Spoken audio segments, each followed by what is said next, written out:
I mean, in the Presbyterian Church, it was sort of still the early days of pushing back on Amendment B. It had just gone into the Book of Order a couple years before I began seminary. And that was one of the things that I sort of considered, was whether seminary was the right thing. I mean, the Presbyterian Church wasn't ordaining people like me at that point. And I sort of, naively thought, oh, well, I have 4 years. By the time I graduate, we'll have solved this. And at Princeton Seminary, there was sort of our own struggle, I guess, would be the right word. I mean, there were people on all sides of the ordination issue. That's one of the things about a seminary that has 700 students. I mean, it had liberal students thought it was too conservative students thought it was too liberal, so it was, somewhere probably in the middle, and everyone was represented. And that was true for faculty as well. I mean, I knew that there were safe people on the faculty and supportive folks, and then there were not. So early on in that first semester, the fall of my first year of seminary, I think sort of like the progressive kids and the gay kids kind of all found each other. You know what I mean? It was sort of like, oh yeah, you too, me, yeah. And there were 4 of us, 2 gay guys and then 2 hetero women who were interested, had heard about Covenant Network and heard that there was this conference in Pittsburgh, which is like a 6-hour drive or so from Princeton. And we road tripped to Pittsburgh, and we slept on my great aunt's floor, and we went to this conference that I was just naive about everything at the time, and there were probably 600 people there, including one of our professors who was one of the keynote speakers, Brian Blunt.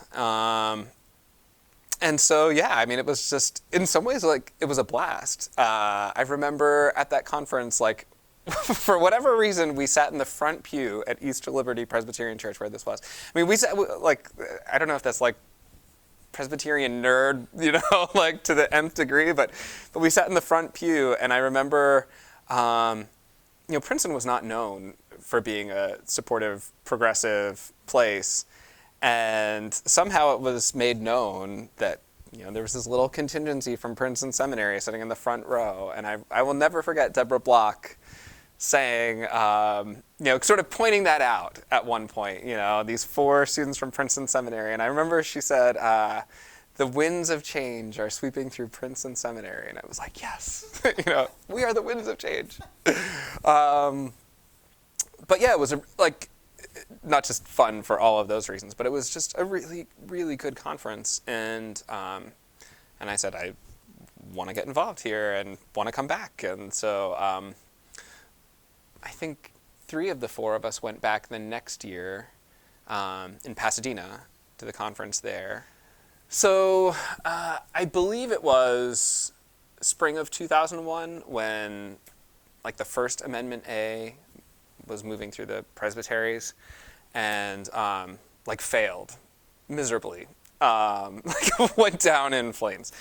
And that was kind of when I was like, oh, I don't know, my naive little bubble had burst. And I thought, what am I doing here? It was also, that conference was like less than 2 months after 9/11. And I think just the whole tone and feeling in the country was much more sort of kind of, who are we and what are we doing? And so it was sort of this broad cultural phenomenon taking place, but also in a very personal way, like, what am I doing? Who am I? Why am I here? And I remember going to that conference, and Peter Gomes, I remember him preaching. I remember meeting Janie Sparr for the first time at that conference. But most of all, I remember being at a reception and kind of introducing myself to Pam Byers and saying, why should I stay? Like, why should a student like me stay in the PCUSA? And And she said, well, I don't know when things are going to change, but they are going to change. You know, all these people are here to make change, and they're going to change. And I hope that you're a part of it when it happens. And that was like the conversation that kept me in the PCUSA.